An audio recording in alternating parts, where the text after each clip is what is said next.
लेकिन sir positive से शुरुआत करते हैं और ट्रम्प साहब तो कुर्सी संभालते ही एक के बाद एक हेडलाइनर दे रहे हैं, बयान दे रहे हैं। ये कितनी ताकत देंगे, बूस्टर देंगे? देखो फुल फॉर्म में है ट्रम्प साहब एकदम।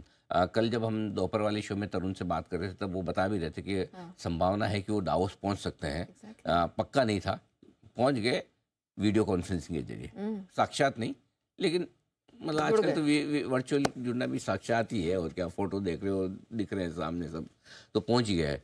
और इसका मतलब दो है, एक ये कि वो दुनिया को कुछ संदेश देना चाहते हैं, और अगर इतना बड़ा मंच उन्हें मिला है, ठीक है, हालांकि ये तो मंच का सम्मान है कि ट्रंप आकर उस पर बात करें, लेकिन फिर भी उन्हें भी तो ज़रूरत है दुनिया भर के लोगों को संबोधित करने के, और उसका उन्होंने बहुत पूरा और अच्छे से सही इस्तेमाल किया है। तो दो तीन चीज़ें जो ट्रंप साहब ने कही वो बहुत काम की है और बहुत पॉजिटिव भी है। नंबर 1, उन्होंने अमेरिकी फेड को साफ साफ शब्दों में कह दें कि ब्याज देने घटाने की जरूरत है। सिर्फ इतना नहीं कहा ब्याज दर है, तुरंत, शब्द जो काम का है वो तुरंत, इमीडिएटली, ये सबसे इंपॉर्टेंट शब्द उन्होंने कहा, ब्याज दरें तुरंत घटाने की जरूरत है। तो सबसे पहली चीज जो उन्होंने कही, यानी कि वो दबाव बना रहे। अगले हफ्ते मीटिंग है फेड की, राइट, 28-29 जनवरी को फेड की मीटिंग है, राइट। सो मेरे ख्याल से वो तो ये चाहता है कि भाई इसी में घटा दो। अब वो जेरेमी पावेल साहब और उनकी बनती तो है नहीं, है ना, ये बात तो सबको जग जाहिर है। वो तो चाहे उनका बस चले तो उनको नौकरी से निकाल दे, ठीक है ना। और पावेल साहब को ये है कि भाई तुम्हारे जो बोलना बोलो, मैं जो करूँगा वो करूँगा। सो मार्केट तो यही मान के चल रहा है कि अभी तो नहीं घटेंगी, लेकिन एक चीज़ क्लियर है कि भाई ट्रंप का फोकस इस बात की तरफ क्लियर करते कि मुझे ऊंची ब्याज दरें नहीं चाहिए, ये बहुत साफ साफ है। सो पहला चीज़ ये। नंबर 2 जो आया है ट्रंप साहब की तरफ से, वो है उन्होंने सऊदी अरब और ओपेक दोनों को साफ कहा है, भैया देखो ऐसा है, कच्चे तेल के दाम तो आपको घटाने पड़ेंगे। और देखो उनका फंडा बहुत क्लियर है, वो रिन्यूएबल एनर्जी के बजाय फॉसिल फ्यूल यानी कि ये कच्चे तेल वगैरह पे ज़्यादा फोकस करते हैं। और वो चाहते हैं कच्चे तेल के दाम घटे रहें ताकि एनर्जी कॉस्ट है, बोल रहे हैं ना 50% एनर्जी बिल कम करना है अमेरिका का।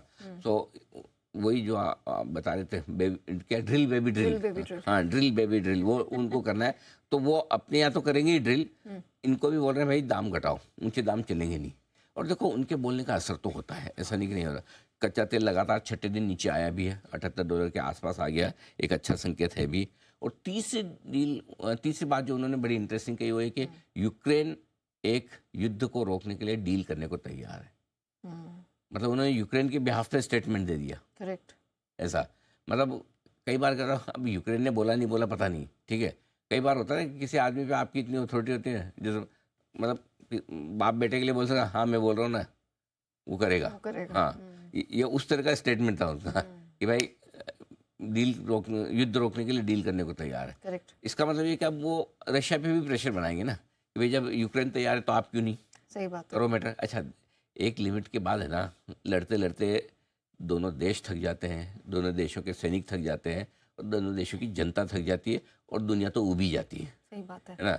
मतलब 5-50 एक बार मतलब युद्ध की शुरुआत में 2 बम गिरे तो हेडलाइन बनती है, और बाद में 50-50 मरे तो कोई देखता भी नहीं है। सही बात। वैसी सिचुएशन हो जाती है, न्यूज ही नहीं रहती वो, है ना। सो अब सब थके हुए हैं।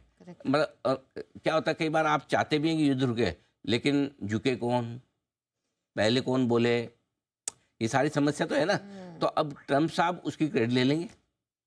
तो रुकना दोनों को है, ऐसा नहीं कि मतलब नहीं रुके, दोनों थके हैं, पक गए, लेकिन यही तो ट्रंप साहब की खासियत है, जो काम ऑटोमेटिकली होना है उसमें वो कॉलर ऊंचा कर लेंगे, मैंने किया।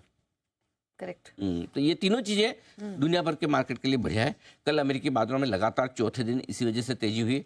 एक बार फिर से 2 चीजें बहुत अच्छी हुई अमेरिका में कल मार्केट के लिहाज से। रीजन तो हमने बता ही दिए, करेक्ट। और अमेरिका के मार्केट आप चार्ट देखिए ना, तो आखिरी मिनटों में जोर से भागे डाउ, एकदम ये देखो डाउ एकदम आपको नजर भी नहीं आएगा, एकदम लास्ट में टक, हाँ बुर्ज खलीफा बना दिया उसने, है ना। तो एकदम भागा, क्यों, इसी वक्त बयान आए थे दावोस से, तो उस समय एकदम जोश आ गया मार्केट को। S&P 500 लगातार दूसरे दिन लाइफ हाई पे पहुंचा है, ठीक है। उसके बाद तीनों के तीनों इंडेक्स देखिए एकदम, बहुत कम ऐसा देखने को मिलता है नेहा कि एकदम टॉप, जो डे हाई और डे क्लोज सेम हो, सुर से सुर मिला रहे हैं सबकी एक ही ट्रेजेक्टरी दिखा, और वो भी मतलब अच्छे से मिला रहे हैं, हाँ मधुर कंठ में। तीनों मतलब है ना एकदम डे हाई पे बंद हुए, दिन का हाई और क्लोजिंग सेम आना बहुत मुश्किल बात होती है, करेक्ट। क्योंकि कई बार आप बड़ी मजबूत डे हाई के आसपास बंद भी हो, लेकिन आखिरी 5-15 मिनट में थोड़ी प्रॉफिट बुकिंग आती है। ये तो कल ऐसा हुआ कि उरी बाबा हम तो मिस कर गए, ट्रम्प साहब तो इतना बढ़िया बोल के गए, हम तो मिस कर गए। तो ये जो कल की क्लोजिंग से एक संकेत थोड़ा ये मिलता है कि हो सकता है अमेरिकी बाजार आज फिर से बचा हुआ रिएक्शन उस पर देने की कोशिश करे। अच्छा। ये आप मान सकते हैं। जब डे हाई पर आप मार्केट तभी बंद होते हैं जब अगले दिन को लेकर आपका कॉन्फिडेंस हो। मतलब मैं 3:30 बजे कोई खरीदना है, मैं स्टॉक तो क्यों खरीदूंगा, ये सोच के नहीं कि कल उसके ऊपर लेना पड़ेगा। करेक्ट। नहीं तो क्या जरूरत है, कल ले लूंगा ना। कौन सा पार्ट टूट रहा है, मार्केट नहीं खुलेगा क्या, नहीं मिलेगा क्या, लेकिन महंगा मिलेगा। जब ये थॉट प्रोसेस होती तब डे हाई पर मार्केट बंद होता है। सो अमेरिका में सब कुछ all is well as far as America is concern. ठीक है, अमेरिका में ऑल इज वेल।